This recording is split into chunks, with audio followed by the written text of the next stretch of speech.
So what's up guys, and welcome back sa ating channel. So magandang araw guys sa ating lahat. So ngayon guys, bali mag-share tayo ng sukat sa ating oversize na D18 MCB box. Ito yung bagong gawa natin guys na MCB box. Yan kasi yung speaker na nakaload dito guys is yung Joson 18 Carbon na 2,800 watts na merong 4 magnet, kaya naisipan ko gumawa ng oversize. Tapos yung dati ko na mga standard size na MCB is bininta ko, tapos gumawa ako ng bagong oversize para swak talaga sa speaker natin. So itong oversize mga guys, goods pa ito pang Toki pataas na wattage na speaker. Tapos goods po siya sa 2 magnet to 4 magnet. Ayan. So ngayon papakita natin para naman may idea po kayo, kasi may nabasa ako na comment na ano daw yung sukat ng ginawa nating oversize na MCB D18. So ito guys, si-share lang natin to. So ngayon lang natin to na share guys, no. So papakita natin kada kanto yung sukat. So samahan niyo ko guys, and let's go.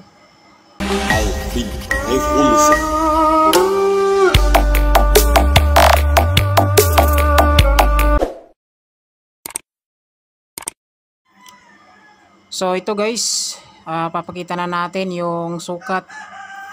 Yan. So 18 inches na MCB box, oversize. Goods pang 2 to 4 magnet.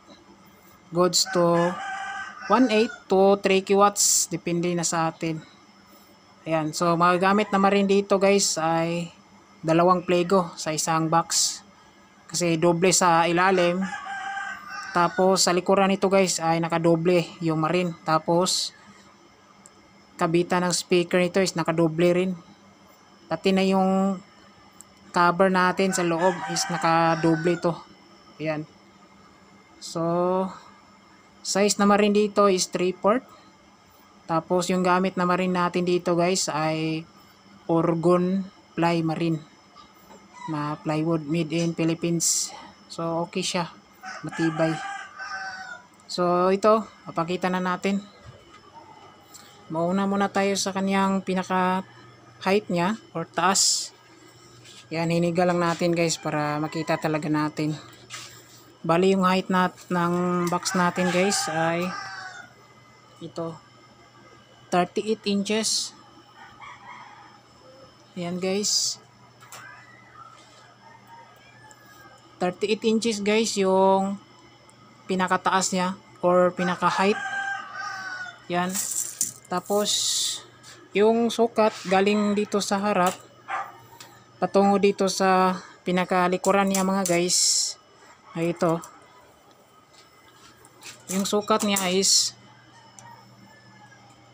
30 inches mga guys yung sukat sa gilid patungo sa likuran.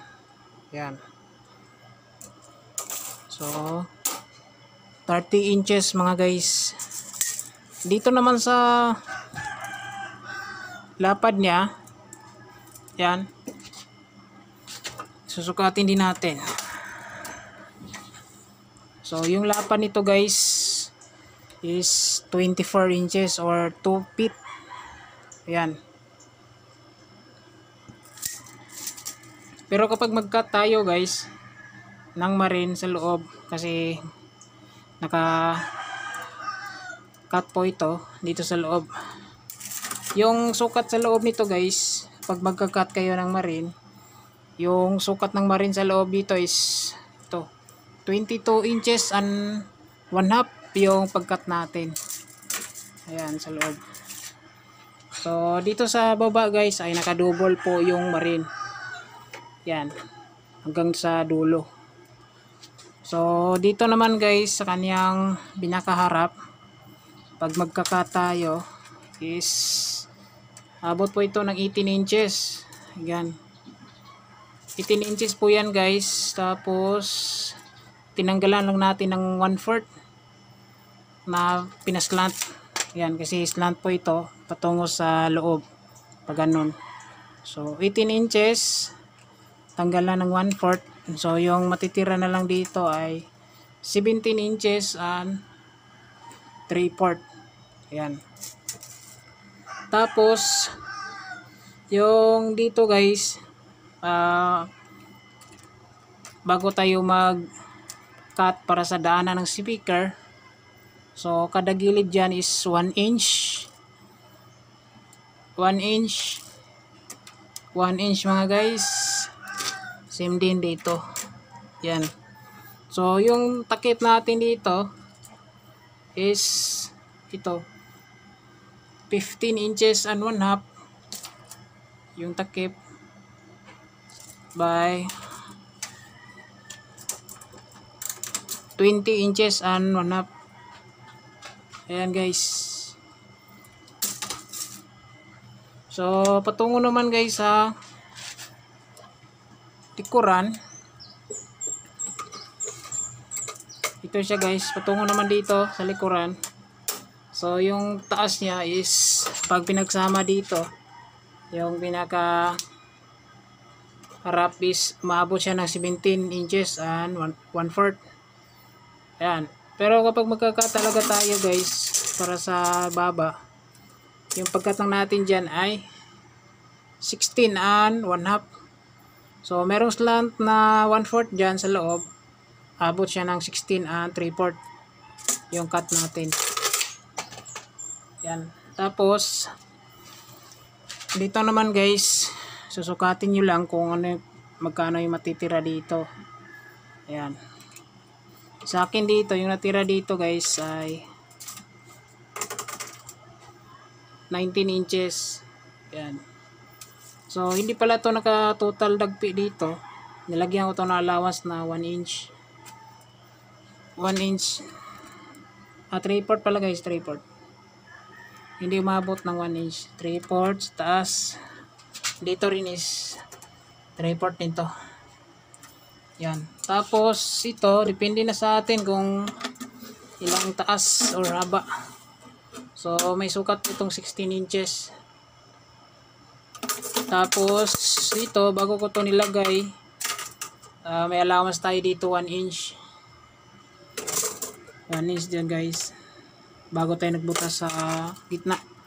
Binutasan natin sa gitna guys. Yung butas nito is 6 inches. Tapos sinalpak natin to. So mas mainam nakasalpak para matibay. Tsaka solid.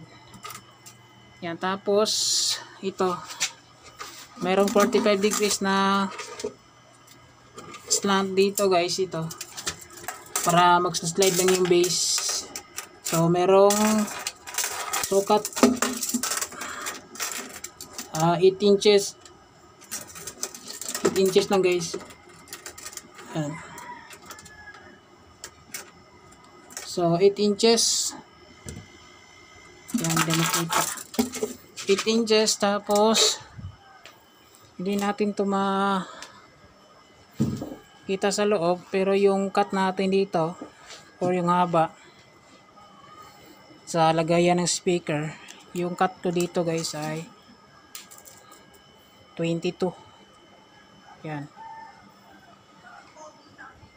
22 yan guys. 22 nakadouble. Yan ito. 22 nakadouble. So dalawang 22 nakadouble para matibay. Tapos iwas vibrate na rin. So dito yung allowance natin dito sa taas, may allowance ko dito na 5 inches. Yan, 5 inches sa taas yan guys ha. Taas. Yan, totoo po ito guys. Hindi po ito sukat ng sukat lang. Totoo talaga to. 5 inches yung distance ko sa baba, sa taas. Ito. Yan. Ito yung pako. Dalawang pako. Ito, 5 inches. Nakadouble kasi itong sa likuran guys. So, dalawang pako. Nakadouble yung board nito. Plywood. So, 5 inches sa taas. Dito sa baba guys ay 7 inches po yan. Yan. 7 inches. Yan. 5 inches sa taas, 7 inches sa baba yung distance ng aking oversize na 18 inches. Tapos meron po itong nilagay ko dito na brace. Ito yung brace na yan guys ay dalawa po yan, double yan. Susukatin natin guys, masukat naman natin dito yung distance ng ating sa ilalim para makita ninyo. 7 inches po ito, ayan.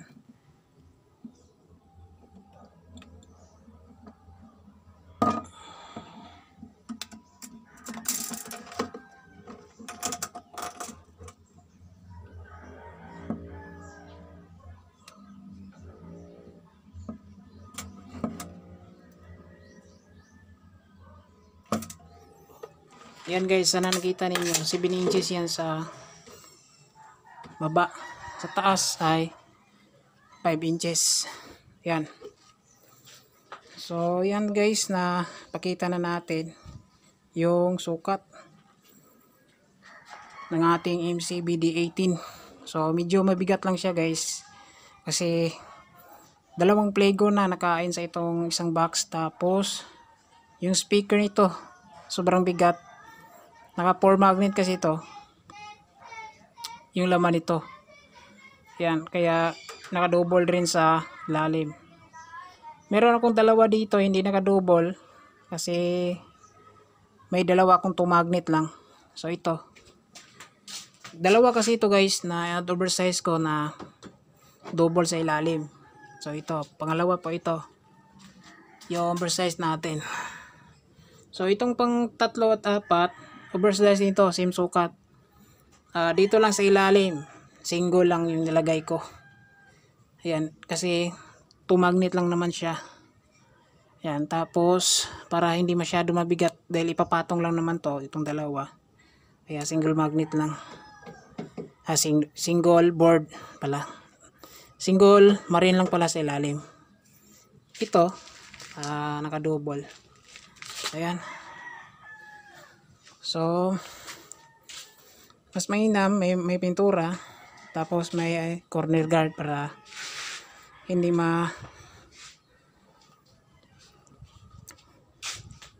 para may depensa dito sa ilalim. Kung lagay nyo dito sa terrace ninyo, hindi siya mabasa ng tubig. Yan. So para hindi rin masyadong magasgas yung ilalim niya. Yan. So yun lang guys. Yan. So overall, yan yung sukat ng ating MCB D18 na oversize. So yun lang guys yung video natin. Maraming salamat. God bless. Ingat tayong lahat.